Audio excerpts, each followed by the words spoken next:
नमस्कार, रण क्षेत्र देख रहे हैं आप। आपके साथ मैं हूं लावनी विनीत। बेहद खास मुद्दा आज आपके बीच लेकर आई हूं क्योंकि मुद्दा केवल भारत और जापान के संबंधों पर नहीं है, बल्कि इन संबंधों ने किस तरीके से कुछ लोगों की नींदें उड़ा दी हैं, जिसमें चीन और अमेरिका दोनों शामिल है। ये किस तरीके से संबंध आगे बढ़ रहा है, आज इसी पर करेंगे खुलकर बात, क्योंकि रण क्षेत्र में सवाल सिर्फ भारत और जापान की दोस्ती का नहीं, सवाल है एशिया की बदलती ताकत का, सवाल है हिंद प्रशांत की नई रणनीति का, और सवाल है कि क्या चीन की बढ़ती आक्रामकता के बीच दुनिया में शक्ति संतुलन का नया चैप्टर, नया अध्याय लिखा जा रहा है। दरअसल दिल्ली में भारत और जापान के बीच हुई शिखर वार्ता ने यह साफ कर दिया है कि दोनों लोकतांत्रिक देश अब केवल आर्थिक साझेदार नहीं, बल्कि रणनीतिक साझेदार के रूप में भी आगे बढ़ना चाहते हैं। प्रधानमंत्री नरेंद्र मोदी ने स्पष्ट कहा है कि कानून सम्मत, स्वतंत्र, समावेशी और साफ तौर पर मुक्त हिंद प्रशांत क्षेत्र, फ्री हिंद प्रशांत क्षेत्र भारत और जापान की साझा प्राथमिकता है। लेकिन इस बयान का मतलब क्या है? क्या यह सिर्फ एक कूटनीतिक संदेश है, या चीन के बढ़ते प्रभाव और हिंद प्रशांत में उसकी दावेदारी के खिलाफ एक बड़ी रणनीतिक जवाब के रूप में इसे लिया जाए? भारत और जापान ने कृत्रिम बुद्धिमत्ता यानी एआई, सेमीकंडक्टर, क्रिटिकल मिनरल्स, स्वच्छ ऊर्जा, आर्थिक सुरक्षा, रक्षा सहयोग और पहली बार रक्षा सह उपकरणों जैसे महत्वपूर्ण क्षेत्रों में सहयोग बढ़ाने का निर्णय लिया है। यानी अब साझेदारी केवल व्यापार तक सीमित नहीं रहेगी, बल्कि तकनीक, सुरक्षा और रणनीति तक पहुंचेगी। और यह भी साफ हो चुका है कि सहयोग के पीछे चीन फैक्टर को नजरअंदाज नहीं किया जा सकता। और इसीलिए इस बैठक पर अगर सबकी नजरें हैं तो उसमें सबसे ज्यादा बेचैनी चीन को ही हो रही है। सेमीकंडक्टर से लेकर क्रिटिकल मिनरल्स तक, सप्लाई चेन से लेकर समुद्री मार्गों तक, भारत और जापान दोनों ऐसे विकल्प तैयार करना चाहते हैं जो चीन पर निर्भरता कम करे और क्षेत्रीय स्थिरता को मजबूत करे। जापान भारत में बड़े निवेश की बात कर रहा है। दोनों देश ऐसी सप्लाई चेन विकसित करना चाहते हैं जो अधिक सुरक्षित, अधिक ज्यादा रक्षात्मक हो और विविध हो। और ऐसे समय में जब वैश्विक अर्थव्यवस्था नए विकल्प तलाश रही हो और चीन को लेकर कई देश रणनीतिक सतर्कता बरत रहे हों, तो ये साझेदारी अंतर्राष्ट्रीय स्तर पर और भी ज्यादा महत्वपूर्ण मानी जा रही है। तो इसी के साथ दोनों देशों ने हिंद प्रशांत में समुद्री सुरक्षा, अंतर्राष्ट्रीय कानून और नौवहन की स्वतंत्रता पर भी जोर दिया है। अब सवाल यह है कि क्या ये संदेश केवल सहयोग का है, या चीन को एक स्पष्ट संकेत भी है? भारत और जापान दोनों क्वाड के सदस्य हैं। दोनों देशों के चीन के साथ अलग अलग सीमा और समुद्री विवाद भी रहे हैं। भारत की चीन के साथ सीमा पर तनातनी हो, या फिर जापान के साथ पूर्वी चीन सागर में तनाव, हर मोर्चे पर बीजिंग की नीतियों ने इन देशों को और करीब लाया है। और इसलिए स्वाभाविक है कि इस साझेदारी को पूरे क्षेत्र के सामरिक परिदृश्य के संदर्भ में भी देखा जा रहा है। तो क्या हिंद प्रशांत में चीन के मुकाबले नई रणनीतिक धुरी बन रही है? क्या रक्षा सहयोग और तकनीकी साझेदार से एशिया की शक्ति संरचना बदल सकती है? और क्या भारत अब केवल क्षेत्रीय शक्ति नहीं, बल्कि वैश्विक रणनीतिक संतुलन का निर्णायक खिलाड़ी बनता जा रहा है? ये तमाम सवाल होंगे आज रण क्षेत्र में, जिनका जवाब हम लेने की कोशिश करेंगे आज के खास अतिथियों से। उनसे आपका परिचय कराऊंगी, लेकिन क्योंकि ये 16वीं वार्षिक सम्मेलन था और इस द्विपक्षीय बैठक में भारत और जापान ने जो आपसी सहयोग, जो रिश्ते में प्रगाढ़ता साफ तौर पर दिखाई है, वो केवल दोस्ती की इबारत नहीं, दोस्ती की कहानी नहीं, बल्कि पूरी की पूरी एशिया में एक नए शक्ति संतुलन को जन्म भी दे रही है। क्या कुछ कहा गया इस दौरान? आइए हम कुछ रिएक्शंस ले लेते हैं और उसके बाद शुरू करते हैं रण क्षेत्र की आज की डिबेट।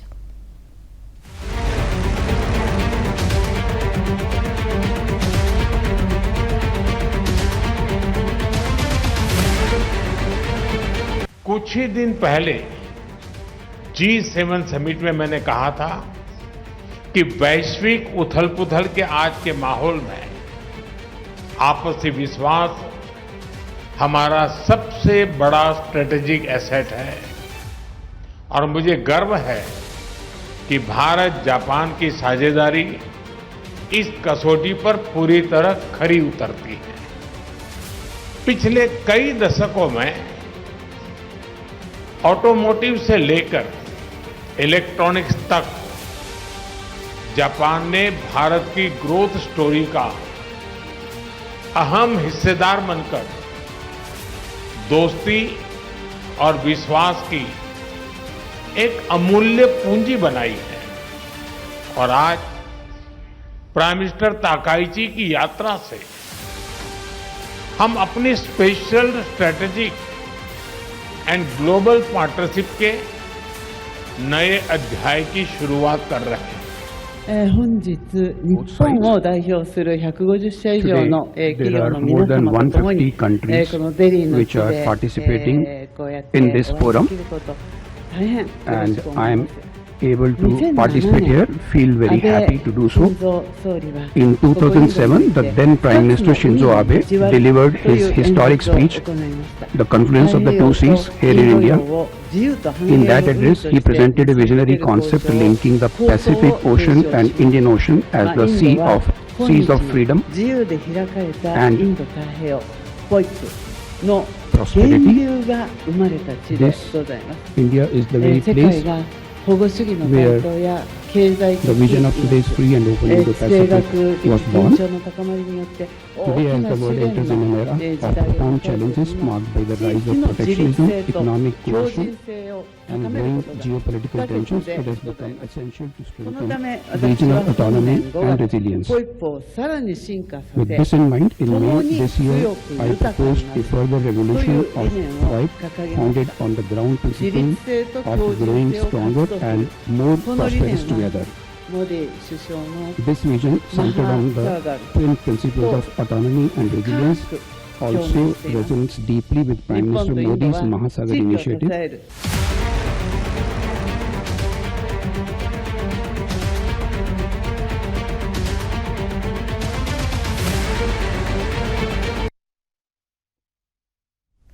तो कुल मिलाकर जिस तरीके से ये तस्वीर सामने आई है, उस तस्वीर ने चाइना की टेंशन बढ़ा दी है, क्योंकि वो हेकड़ी जो कहीं ना कहीं से विस्तारवादी नीति के तहत और खासतौर से ब्लू इकोनॉमी पर जो देखी जा रही है, उसका अगर कोई बड़ा जवाब हो सकता है तो ये दोस्ती, ये रिश्ता हो सकता है। और वैसे भी भारत हमेशा से सर्वजन हिताय के मूल मंत्र को लेकर आगे बढ़ता है, लेकिन इस मूल मंत्र में भी साफ तौर पर ये कहानी भी छिपी होती है कि अब ये बदला हुआ भारत है जो समावेशिता तो रखता है, लेकिन साथ साथ राष्ट्र सर्वोपरि की भावना के साथ भी आगे बढ़ता है। तो ऐसे में ये रिश्ता क्या किस तरह से चीन के लिए और अमेरिका के लिए भी टेंशन लेकर आने वाला है, जापान और भारत के बीच की ये नई कहानी क्या कहती है, आइए समझते हैं, जानते हैं।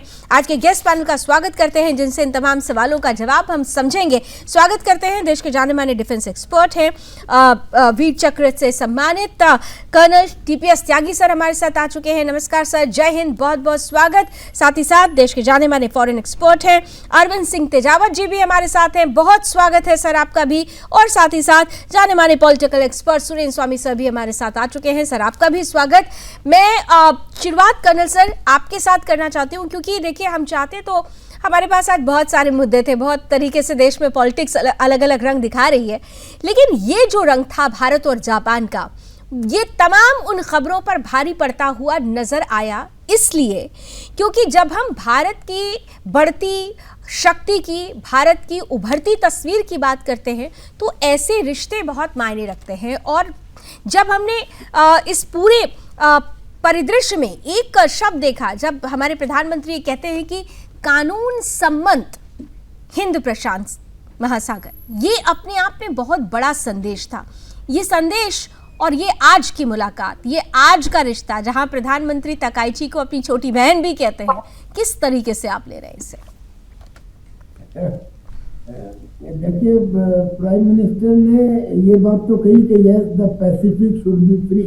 उन्होंने एक बात और कही कि जो स्ट्रेटेजिक नेसेसिटी है वो हथियारों की नहीं है, वो ताकत की नहीं है, वो म्यूचुअल ट्रस्ट की है। म्यूचुअल ट्रस्ट, उन्होंने बार बार इस बात के ऊपर जोर दिया, म्यूचुअल ट्रस्ट। अब ये म्यूचुअल ट्रस्ट को थोड़ा सा वापस जाइए। जापान ने हिंदुस्तान को लोन दिया शायद 80,000 करोड़ रुपए, कितने दिन के लिए? 50 साल के लिए। कितने रेट पर? 0.1% रेट पर। सॉफ्ट लोन का नाम सुना होगा, लेकिन 0.1% पे लोन देना, 50 साल के लिए लोन देना, आप कल्पना कीजिए क्या ये बगैर म्यूचुअल ट्रस्ट के पॉसिबल था? जो आज की लेडी प्राइम मिनिस्टर कर रही है, दरअसल में ये शिंजो एबे को ही फॉलो कर रही है। शिंजो एबे ने ही ये करार भारत के साथ किया जो बुलेट ट्रेन के बारे में किया गया था, और हमारे रिश्ते जापान से इतने अच्छे हो चुके थे इनके आने से पहले भी कि हमने प्राइम मिनिस्टर शिंजो एबे को अपनी रिपब्लिक डे परेड पे एज चीफ गेस्ट बुलाया था। अब ये आई है, she is a greater lady, she is a iron lady, ये पहली लेडी है। इतनी ताकत के साथ शिंजो एबे ने भी नहीं कहा था जितनी ताकत से इन्होंने अचानक ये बात कह दी कि अगर चाइना ताइवान के ऊपर अटैक करता है मिलिटरली तो फिर हम भी मिलिटरली इंटरवीन करेंगे, और उसके बाद इनके फोर्सेस का डिप्लॉयमेंट। चाइना बहुत पहले ये बात कह चुका है कि मैं आने वाले कुछ समय में कई युद्ध लड़ूंगा, उनमें से पहला युद्ध तो ताइवान के लिए है और दूसरे में स्पार्टले और ये सेंकाकू आइलैंड भी है, यानी कि चाइना की और जापान की एक पुरानी दुश्मनी है। यहाँ तक दुश्मनी है कि जापान ये कहता है कि अगर चाइना ने ताइवान पर अटैक किया तो वो हमारे लिए सर्वाइवल थ्रेट होगी, हमारे अस्तित्व के लिए खतरा होगा, और इसलिए चाइना और ताइवान जो है, चाइना और जापान जो है, और एक सेंकाकू आइलैंड है और एक वो सेकेंड वर्ल्ड वार की मेमोरीज है जब जापान ने थोड़ा बहुत वहां पे एट्रोसिटी की थी चाइना में, इसकी वजह से एक दूसरे के अगेंस्ट है। अब आप गौर फरमाइए, जो क्वेड फॉर्मेशन हुआ था, यानी कि जिसमें ऑस्ट्रेलिया, अमेरिका, इंडिया और जापान थे, वो असलियत में और द इनिशिएटिव ऑफ शिंजो एबे हुआ था, यानी कि जापान के इनिशिएटिव पे हुआ था। और क्या उसका एम था? उसका एम था कि पैसिफिक या इंडो पैसिफिक के अंदर फ्री इंटरनेशनल वाइज होना चाहिए, वो उसकी स्टेबिलिटी होनी चाहिए, यानी कि इट वाज अगेंस्ट चाइना। इसका मतलब ये हुआ कि जब ये लेडी यहाँ पे आई है, अब यहाँ पे तो खैर इनके आने के कुछ मीनिंग और भी हैं। एक सबसे बड़ा तो पॉइंट ये है कि धीरे धीरे एक पॉइंट पर आगे चलते हैं सर, लेकिन आपने ये बड़ी इंपॉर्टेंट बात जो मैं आपसे समझना चाह रही थी, आपने बिल्कुल उसको मूलतः समझा है कि रणनीतिक दृष्टिकोण से अगर देखें तो जैसा हमने कहा भी कि चाइना की हेकड़ी जो होती है वो कम करने के लिए ये बहुत बड़ी तस्वीर है। लेकिन यहाँ पर अरविंद जी भी हमारे साथ हैं। अरविंद जी, 2014 से लेकर 2026, हालांकि जापान से हमारे संबंध तो ऐसा तो नहीं है कि पिछली सरकारों में भी नहीं थे, लेकिन वर्तमान में प्रधानमंत्री नरेंद्र मोदी के नेतृत्व के दौरान हमने देखा है कि ये जो साझेदारी है, ये जो संबंध है, उसने अलग रूप, अलग आकार लिया है। वो आकार मतलब 2014 से लेकर 2026 तक का ये जो बड़ा आकार है, इसमें वो कौन सा ऐसा पॉइंट है जो आप देख रहे हैं कि दुनिया इस रिश्ते को सबसे इम्पोर्टेंट मान रही है, दुनिया इस रिश्ते को बिल्कुल अलग तरीके से देख रही है? वो कौन सा पॉइंट है आज की तारीख में? लावनी जी, ये बिल्कुल आपने सच कहा है। ये मोदी साहब के समय में भारत और जापान के जो संबंध है वो बहुत ही मजबूत हुए हैं। खासकर अगर आप देखेंगे तो चाहे वो हमारा स्पीड ट्रेन का प्लान हो या क्वेड को अगर मजबूती मिली है तो वो भी इसी दौरान मिली थी। पर एक नया चैलेंज पैदा हो गया है कि अमेरिका क्वेड को लेकर उपेक्षा का व्यवहार कर रहा है। प्रेसिडेंट ट्रंप क्वेड की मीटिंग में आए नहीं हैं, तो अब वो क्वेड को एक तरीके से निरर्थक बनाना चाहता है। जापान इसके पक्ष में नहीं है, क्योंकि अगर सही मायने में देखा जाए तो जापान को अमेरिका पर इस बात का संशय है, जिस तरीके से प्रेसिडेंट ट्रंप चीन जाकर उन्होंने ताइवान के मसले पर बयान दिया, जिसकी बाद में जापान ने आलोचना भी की। तो जापान को यह पता है कि अगर अमेरिका जापान की मदद नहीं करता है चीन के खिलाफ, तो भारत जैसे देशों के साथ एक गुट बनाकर ही जो खासकर चीन के विस्तारवादी नीति को रोका जा सकता है। क्योंकि गलवान का हमारे पास इंसिडेंट मौजूद है। जापान और भारत दोनों ही ऐसे देश हैं जिनके चीन के साथ सीमा विवाद है, और दोनों ही ऐसे देश हैं जो चीन को खतरे के रूप में देखते हैं। ऐसे में ये काफी महत्वपूर्ण हो जाता है। दूसरी बात यह कि जो अगर हम प्रोडक्शन यहाँ बढ़ाते हैं, खासकर मोदी साहब का जो मेक इन इंडिया प्रोग्राम है, उसको अगर कोई मजबूती दे सकता है तो जापान दे सकता है, क्योंकि चीन जैसा सस्ते माल का उपयोग निर्माण कर सकता है, भारत में अभी वह कैपेसिटी नहीं है। और यहाँ तक कि बहुत सारा कच्चा माल भी भारत चीन से ही लाता है। तो ऐसे में जापानी तकनीक का इस्तेमाल करके भारत उस समस्या से ओवरकम कर सकता है। और दूसरी तरफ जापान में अब वो दिन लग गए जब ये कहा जाता था कि परमाणु बम खराब होता है और उसकी जरूरत नहीं है, नागासाकी और हिरोशिमा इसका उदाहरण है। तब जापान भी चाहता है, क्योंकि ईरान और खासकर यूक्रेन की हालत देखने के बाद में जापान को पता चल गया है कि परमाणु ताकत होना जरूरी है, और इस मसले पर केवल और केवल भारत ही मदद कर सकता है। तो जापान यह सब कुछ कोशिश कर रहा है, भारत उसके रक्षा के क्षेत्र में मदद करने का प्रयास कर रहा है, और बदले में तकनीकी क्षेत्र में और खासकर तकनीकी हस्तांतरण के साथ में जापान भारत की मदद करना चाहता है। अगर आपको पता हो तो बहुत सारी जापानीज कंपनियां भारत में काफी सक्रिय है। सुजुकी जैसी कंपनी का तो 70% जो आय है वो भारत से ही आती है। और भी तमाम कंपनियां हैं, मित्सुबिशी है, तमाम है जो भारतीय बाजारों से बहुत कुछ पैसा लगाती है। पर भारत को और निवेश की जरूरत है, जिसके लिए मुझे लगता है कि जापान को तैयार किया जाना चाहिए। और जापान तैयार हो भी रहा है। बिल्कुल आपने ठीक कहा कि जापान तैयार हो भी रहा है, क्योंकि यहाँ पर म्यूचुअल अंडरस्टैंडिंग है, ये सबसे महत्वपूर्ण है। तो ऐसे में सुरेंद्र जी देखिए, एक चीज़ तो तय है कि ये जो तमाम जो प्रैक्टिसेस हुए या ये जो संबंध जिस तरीके से आगे बढ़ रहे हैं, वो केवल दोनों देशों के लिए ज़रूरी नहीं है। ये अगर हम पूरे एशिया क्षेत्र में देखें तो उस लिहाज से भी ये बड़े महत्वपूर्ण हो जाते हैं। तो क्या आपको लगता है कि ये जो शक्ति संतुलन की बात एक तरीके से हमारे दोनों ही गेस्ट ने अभी की, तो ये जो शक्ति संतुलन है, ये जो तस्वीर नजर आ रही है, ये क्या नया मोड़ लेकर आई है इस पूरे क्षेत्र में जियोपॉलिटिकल सिनेरियो के हिसाब से अगर देखें तो? जी, इसमें कोई दो राय नहीं है कि इस मौके पर आज की तारीख में जापान की जो मौजूदा प्रधानमंत्री है, इनका भारत आना और जो बायलैटरल हम लोगों के संबंध हैं उसमें जिस तरह से इन्होंने खुल के बोला है, वो इस बात को इंगित कर रहा है कि एक नया एक्सेस जापान और भारत के बीच में डेवलप होता है। उसका बैकग्राउंड इसलिए भी इम्पोर्टेंट हो जाता है कि जब पहले हम लोग इंडो पैसिफिक रीजन बोलते थे, फिर अभी ट्रंप ने इंडो उड़ा दिया, पैसिफिक रीजन बोलने लग गए। जैसे कहा कि भाई वो क्वाड में भी वो उसको थोड़ा वीक करने की कोशिश कर रहे हैं। क्वाड में है कौन? जापान, इंडिया, अमेरिका, ऑस्ट्रेलिया, तो उसको भी कमजोर करने की कोशिश कर रहे हैं।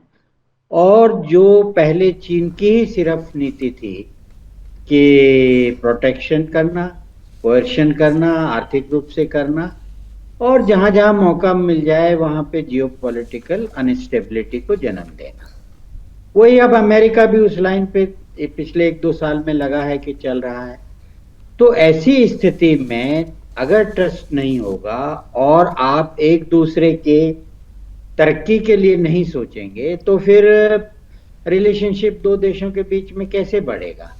और इसीलिए उन्होंने कहा है कि ये जो इस समय मौजूदा स्थिति बनी हुई है, चाहे वो जियोपॉलिटिकल हो, इकोनॉमिक कोएर्शन हो, प्रोटेक्शनिज्म हो, उन सब से अगर हमको लड़ना है तो उसका एक ही फार्मूला है, और वो फार्मूला ये है कि हम लोग ऑटोनॉमी और ग्रोथ दोनों को साथ साथ चलाएं।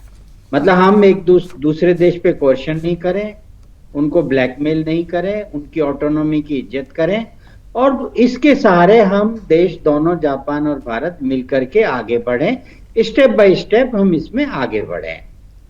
तो उनकी हमारी इसमें आपको मालूम है कि एक महासागर नीति भारत सरकार की है, जिसमें हमने कहा है कि भाई इंडियन ओशन में जितने भी करीब 39 देश और इंडिपेंडेंट टेरिटरीज हैं, तो वो सब अपने अपने एरिया में उसको सुरक्षित कराएं कि वहां से आवाजाही पे कोई रोक टोक नहीं हो और सभी देशों को उसमें आने जाने का मिले। और ये चाइना के लिए एक बड़ा चैलेंज है, क्योंकि चाइना इस रीजन में अपनी हेकड़ी दिखाना चाहता है।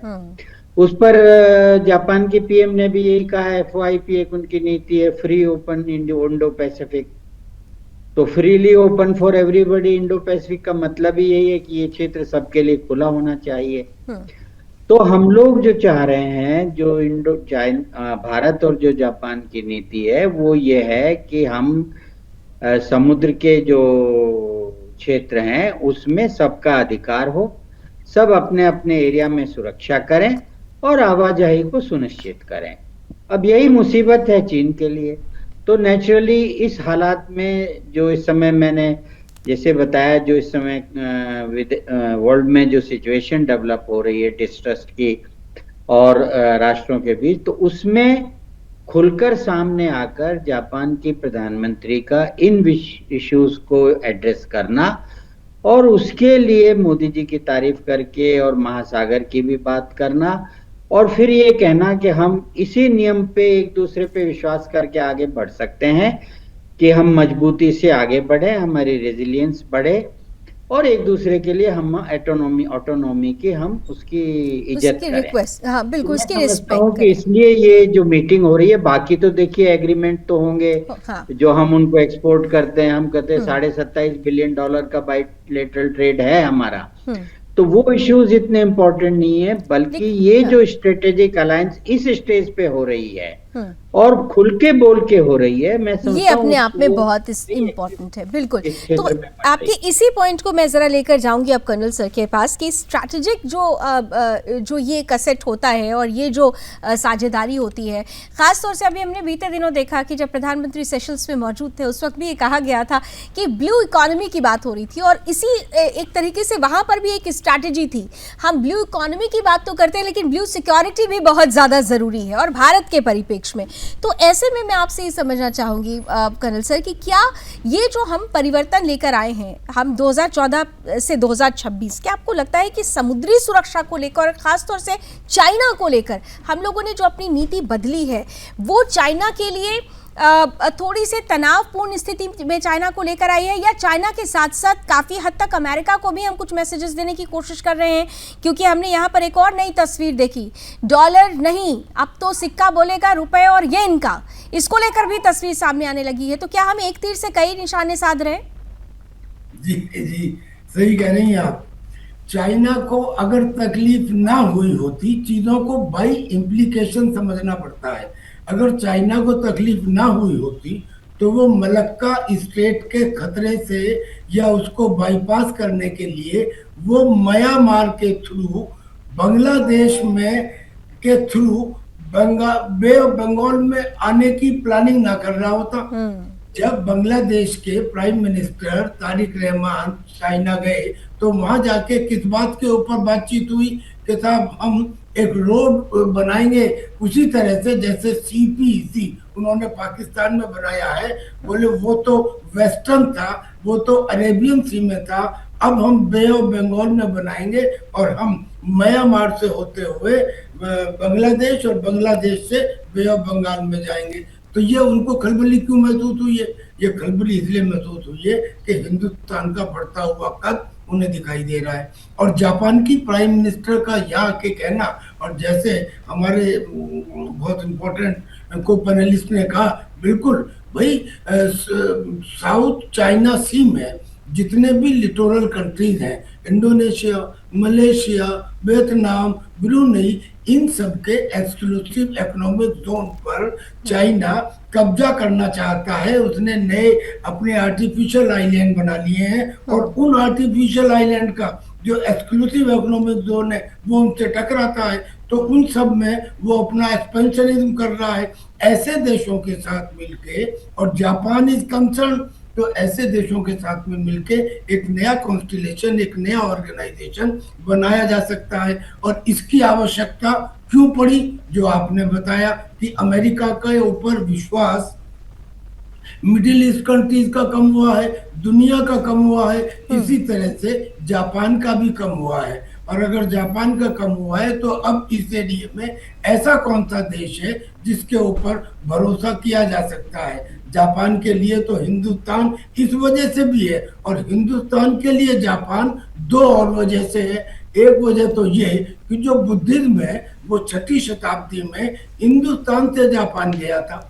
और इसलिए एक अपनापन है। और दूसरी एक बात मैं आपको दर्शकों के लिए बता दूं कि जो हिंदुस्तान को आजादी मिली, उस आजादी मिलने में जापान का सबसे बड़ा हाथ है, क्योंकि जापान ने ही नेताजी सुभाष चंद्र बोस की आजाद हिंद फौज को मदद की थी। और आजादी मिली केवल नेताजी सुभाष चंद्र बोस की वजह से, ये मैं नहीं कह रहा। ये जो ब्रिटेन के प्राइम मिनिस्टर थे एडमंड एटली, उन्होंने आके वेस्ट बंगाल के राज्यपाल उस समय में मुखर्जी को ये बताया था। जब उनसे पूछा गया कि आप हिंदुस्तान को छोड़ के क्यों गए, तो उन्होंने सीधे कहा नेताजी सुभाष चंद्र बोस और आजाद हिंद फौज की वजह से। और जब दूसरा सवाल पूछा कि क्या इसमें मोहनदास करमचंद गांधी का कोई योगदान था, तो उन्होंने कहा MINIMAL, मिनिमल यानी नेग्लिजिबल।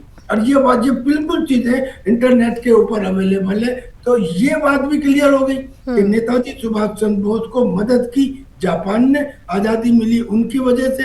इसलिए हमारे लिए भी जापान इंपॉर्टेंट है, और जापान के लिए हम बुद्धिज्म की वजह से इंपॉर्टेंट है। 6 ऐसे देवता हैं जापान के जिनकी जड़ें हिंदू देवी देवताओं में मिलती हैं। तो it means our cooperation means a meaning. और 2 पर्टिकुलर देश इस समय पूरी दुनिया में ऐसे आ रहे हैं, एक तो फ्रांस यूरोप में और एक जापान। ये 2 देशों के साथ हिंदुस्तान अब बड़ी छलांग लगा सकता है। बिल्कुल, क्योंकि जब हम सांस्कृतिक तौर पर जुड़े होते हैं, जब हम आध्यात्मिक तौर पर जुड़े होते हैं, तो वो नींव अपने आप मजबूत होती चली जाती है। और इस बात को प्रधानमंत्री नरेंद्र मोदी समझते हैं, और इसीलिए वो रिश्तों की गहराई को भी समझते हैं। अगर आप देखें तो अक्सर ये कहा जाता है कि फला जगह से हमारा दोस्त आया है, यहाँ से हमारा दोस्त आया है, लेकिन यहाँ पर दोस्त नहीं कहा, उन्होंने कहा कि मेरी छोटी बहन आई है। तो ये अपने आप में बताता है कि भारत किस तरीके से इन संबंधों को समझता है और आगे लेकर जा रहा है। यहाँ पर अरविंद जी, मेरा सवाल बहुत बड़ा सीधा सा है। हम अक्सर देखते हैं, और ये है भी, कि जो चीन जो सेंट्रिक जो सप्लाई चेन है, लगातार इस क्षेत्र में एक ऑप्शन तलाशने की कोशिश की जा रही थी। क्या आपको लगता है कि जिस तरीके से भारत AI या सेमीकंडक्टर्स या दूसरे जो मिनरल्स के क्षेत्र में जो आगे बढ़ रहा है जापान के साथ, क्या आपको लगता है कि ये जो चीन सेंट्रिक सप्लाई चेन है, आने वाले समय में इसके लिए एक बड़ा विकल्प, बड़ा जवाब के रूप में इस पूरे संबंध को भी देखा जा सकेगा? अरविंद जी। निश्चित तौर पे दरअसल जो सप्लाई चेन है उसका विकल्प तो देखा जा रहा है। यूनाइटेड स्टेट खुद चाहता है कि भारत उस तरीके से मजबूती से वहां पे जो चीन सामान भेजता है वो भारत भेजे। पर बात दरअसल ये कि भारत में वह क्षमता डेवलप नहीं हो पा रही है, क्योंकि अगर हम प्रोडक्शन करते भी हैं तो कच्चा माल जो है वो चीन से आता है। बहुत सारे सेक्टर्स में, फैक्ट्रियों में बिना चीन के हम आगे नहीं कर पा रहे हैं। उन देशों को ये खतरा ये है कि कहीं भारत केवल असेंबल करके ही ना हो जाए और दरअसल चीन का डंपिंग स्टेशन ना बन जाए। और चाहे मोदी साहब हो, तमाम राष्ट्राध्यक्ष हो, तमाम सरकारें, वो तब तक नहीं कर सकती ये काम साथ कुछ जब तक कि घरेलू तौर पर कोई बहुत ही संस्थागत परिवर्तन नहीं होता है। बार बार इस चीज को रेखांकित करते हैं जो ईमानदार एक्सपर्ट्स है, वो इस बारे में काफी बेबाकी से कहते हैं कि सरकारें तभी इफेक्टिव हो पाएगी जब संस्थाएं ठीक से काम करना शुरू करेगी। तो अगर भारत उसका विकल्प बनता है, और वही उम्मीद दरअसल जापान भी देख रहा है, पर यहां पर एक संभावना ये जरूर है कि जो खासकर जापानी तकनीकी का इस्तेमाल करके भारत बहुत सारे सेक्टर्स में प्रोडक्शन की कॉस्ट को घटा सकता है। और जापान और भारत के जो खासकर, जैसा कि आपने शुरुआत में ही कहा कि मोदी साहब के दौर में संबंधों में बहुत जबरदस्त उछाल आया है। पुराने जमाने में भी अगर हम मोदी साहब से पहले कहें तो मेट्रो के विकास में जापान की भूमिका को हम नकार नहीं सकते हैं। और अभी जो खासकर जो शिंजो आबे साहब को वो बनारस ले गए थे मोदी साहब, और उन्होंने आरती वगैरह सब वो भी की थी, और उसके बाद में स्पीड ट्रेन के जो प्रोजेक्ट पे जो हस्ताक्षर हुए थे, तो ये सब दरअसल भारत और जापान की एक दूसरे के साथ काम करने की आकांक्षा को दर्शाता है। एक बात यह भी है कि जापान में जो पॉपुलेशन है वो एक स्थिरता की ओर बढ़ रही है, और वहां पे जो आबादी है वो बूढ़ी होती जा रही है, और भारत के पास दरअसल यंग आबादी है। तो जापान को जरूरत है कि यहाँ से जो खासकर जो इंजीनियरिंग सेक्टर्स में, IT सेक्टर्स में जो कामगार है वो जापान जाए। और अभी शायद बातचीत भी हुई है, कम से कम 6 लाख के आसपास वहां पे कामगारों को खपाने की योजना है। तो दोनों की जो अंतर्निर्भरता है, और चीन के संदर्भ में हमें ये ध्यान रखना चाहिए कि खासकर गलवान जैसे इंसिडेंट है या ऑपरेशन सिंदूर में जो चीन एक खतरे की तरफ भारत के लिए उपस्थित हुआ है, बावजूद उसके मुझे ऐसा लगता है कि इस खतरे से तो हमें तैयार रहना ही है। चीन की किसी भी हरकत को नापाक करने के लिए हमें तैयार रहना है, पर उसके साथ साथ जो चीन से हमें जो फायदा हो रहा है इसको भी नकारना नहीं चाहिए, खासकर अगर हम एक बहुत उत्पादन करने वाले देश के तौर पर बढ़ना चाहते हैं। लावनी जी बिल्कुल आपने ठीक कहा। ठीक, हम किसी से, हम देखिए, हम तो वो देश है, हम जबरदस्ती हम किसी से भी किसी भी प्रकार का कोई शत्रुता नहीं रखते हैं। भारत की कभी ये पॉलिसी ही नहीं रही है।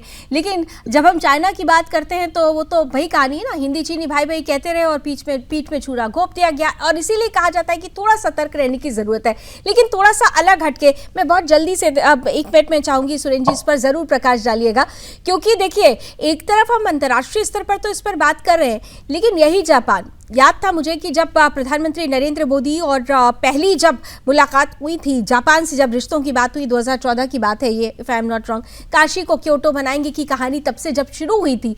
तो आज की तारीख में भी अगर आपने देखा हो तो हमारे देश की ये विडंबना है कि अच्छी चीज़ें नहीं दिखाई देती, लेकिन उसमें नकारात्मकता और नेगेटिव जो पॉलिटिक्स है वो ज़रूर शुरू हो जाती है। तो कह रहे हैं कि भाई काशी को क्योटो अभी तक तो नहीं बना पाए, लेकिन क्या ये दौरा काशी को क्योटो बना पाएगा? उनको जरा क्या जवाब देना चाहेंगे आप उन लोगों को जो ऐसा कह रहे हैं? नहीं, देखिए काशी को क्योटो तो बन गई है ना। अब आप कोई ऐसा कंपैरिजन तो नहीं कर सकते कि भाई जैसा क्योटो दिखता है वैसा काशी दिखेगा। पर्पस ये था कि देखिए जितनी मतलब वहां पे फैसिलिटीज हैं, यहाँ पे बिजली के तार आपको मालूम है बाहर पड़े हुए थे, वो सब अंदर हो गए हैं, एयरपोर्ट अच्छे बन गए हैं, रेलवे स्टेशन अच्छे बन गए हैं, समुद्र में वहां पे हम लोग कोशिश कर रहे हैं कि क्या करते हैं, ये जो पानी है गंगा में उसमें नेविगेशन शुरू हो गया है। तो विकास हो रहा है, तो धीरे धीरे उसका स्वरूप बदल रहा है। तो एक कहावत होती है कि भाई जब हम कहते हैं कि इसको क्योटो बना देंगे तो कोई क्योटो शहर थोड़ी बनाना है। क्योटो में जो सुविधाएं हैं, क्योटो में जिस तरह से विकास हो रहा है, जो लोगों को फैसिलिटीज मिल रही हैं, उन फैसिलिटीज को हम यहाँ लेके आ रहे हैं। एक बात मैं लावनी जी कहना चाह रहा था, लोग समझ नहीं पाते।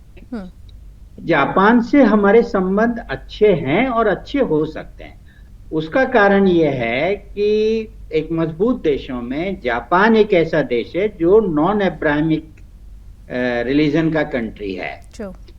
तो मतलब वहां पे हमारी उनसे धर्म में भी साझेदारी है, और हमारी जो संस्कृति है उसमें भी उसकी वजह से हमारी साझेदारी है, आध्यात्म को लेकर के। क्योंकि जो नॉन अब्राहमिक रिलीजन है, जिसमें हिंदुइज्म है, जो जापान के हैं, बुद्धिज्म है, शिंटोइज्म है, ये सब एक मिलते जुलते धर्म है। ये अब्राहमिक रिलीजन नहीं है कि एक किताब है और उसके हिसाब से पूरी दुनिया चलेगी। तो इसलिए भारत और जापान के बीच में बहुत सहजता है, आपसी संबंधों को लेकर के भी, और हमारी सोच और समझ और जो हमारे जीवन के उद्देश्य उनको लेकर के। बिल्कुल। तो मैं समझता हूं कि ये जो नई प्रधानमंत्री हैं, ये बहुत ही नेशन फर्स्ट वाली मतलब खुल के एक राष्ट्रवाद वाली प्रधानमंत्री आई है। उनके तीखे तेवर में ही नजर आता है कि जब कोई नेशन फर्स्ट की थ्योरी के साथ आगे बढ़ता है और उसको आत्मसात कर लेता है तो उनके अपने बिहेवियर में भी वो चीज़ आती है। और यही बात है, इसीलिए आपने ठीक कहा, और कर्नल सर ने भी यही कहा था कि ये सहजता इसलिए भी है। तो ये रिश्ता आगे किस तरीके से आगे बढ़ेगा, क्योंकि 3 दिवसीय दौरा है और इन 3 दिनों में बहुत कुछ देखने को मिलेगा। फिलहाल बहुत बहुत धन्यवाद, आप सभी हमारे साथ जुड़े और बड़ी महत्वपूर्ण मुद्दे पर आज चर्चा हुई, क्योंकि ये मुद्दा केवल 2 देशों के बीच का मुद्दा नहीं है, ये वो मुद्दा है जो वैश्विक स्तर पर भी एक बड़ा संदेश देता है। संदेश एक होने का, संदेश वसुधैव कुटुंबकम की भावना के साथ समावेशिता का, और एक संदेश और कि भारत आज अपनी शर्तों पर आगे चलता है, किसी के आगे, किसी की दादागिरी के आगे नहीं झुकता है, बल्कि जो दादागिरी दिखाते हैं, जो हेकड़ी दिखाते हैं, उनके लिए वो रास्ते और वो जवाब भी ढूंढ लेता है। ये रिश्ता उसी जवाब में से एक है। बहुत बहुत धन्यवाद एक बार फिर से हमारे साथ जुड़ने के लिए। अभी बस इतना ही। देश और दुनिया की तमाम खबरों के लिए आप जुड़े रहिए सुदर्शन न्यूज के साथ।